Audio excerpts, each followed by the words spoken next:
have 3-year-old twin girls and they need this primitive handkerchief doll. Let's go make it.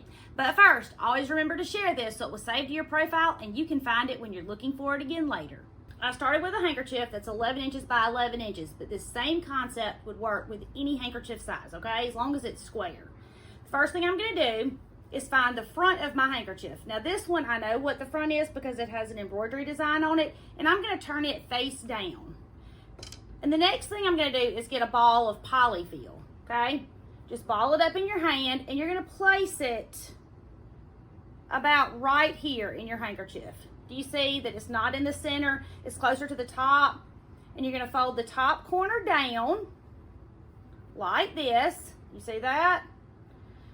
And you're going to come around and make a ball. This is gonna be the head of your doll. After you make your head, get a rubber band. I'm using a ponytail holder because it's what I have and I'm at the shop, and it's obviously a stretched out one because I'm going around 700 times to make it tight. Then I'm going to take some white sewing thread. So my handkerchief is white, so I want to use white thread. If your handkerchief's a different color, I do recommend you match the thread to your handkerchief. And I'm going to double my thread up because we're going to go around the neck with the thread. I'm going at the top of my ponytail holder because I'm going to take it off after I put this on. I just need to make sure that it stays stationary so that I can tie this on here. Tie it, and then I'm going to do a double knot, and then I'm going to cut all of this excess off. Now this is what we have. Here's our head and the rest of our handkerchief. Do you see that? Okay. The next thing I'm going to do is cut my ponytail holder off. Now, if you've got a rubber band or something you want to keep, you may try to take it back off. I'm not going through all that effort because that one was obviously stretched out anyway.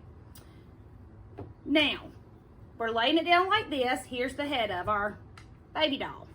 We're going to come down about 3.5 inches from the corner and grab it, and we're just going to pleat it up back to the neck of our baby doll. Okay, just like this. Do y'all see that? And we're going to tie, let me get another ponytail holder.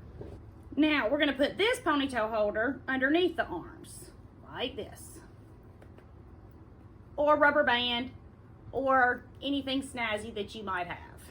So now this is what we have. I'm going to do the same thing. I'm going to take my white thread, I'm going to go around here a few times, I'm going to tie it 2 times, cut off the excess, cut my ponytail holder off. I just bought these handkerchiefs on Amazon, but I have some that my great-grandmother gave to me that I'm excited to make the little ladies out of, but I wanted to do this first to make sure I knew what I was doing. Again, I'm going over the ponytail holder so that it's not caught up in the thread. I'm pulling it tight, and I'm just going around a few times. I'm tying my knots in the back, but it really shouldn't matter. The thread is very thin. You're going to cut off your excess, so you shouldn't see your knots anyway. But I'm tying mine on the back just to be sure. This is what we have right here. Now, I'm going to come down here at the ends, and I'm going to tie just on the very end of the arms to make a hand. Now, you don't have to. You could be finished right here with this precious baby doll, but I'm going to do a few more things. I'm going to tie at the end of each hand, and then I'm going to add a little embellishment. Oh my goodness, look how sweet she is. Now, I have this eyelet crocheted lace. I'm going to cut a piece 14 inches long, and I'm going to wrap it around her little belly and make a bow. Cut off all your little tiny pieces. I'm checking mine over to make sure I hadn't missed any. Now, this bow I am going to tie in the front, because that's the whole purpose of it, is to have a little bit of something on there. Okay, here's our little primitive handkerchief doll. I love it. You go make yours, and I'm gonna go make my second one. I finished this tutorial for y'all, and then I was looking at it, and I decided to change where my ribbon went. Instead of putting it around her belly, I put it up around her neck. But you put it wherever you want to, or not at all. It's precious without it. I just love the eyelet lace. My name is Tammy. I'm your favorite sewing teacher.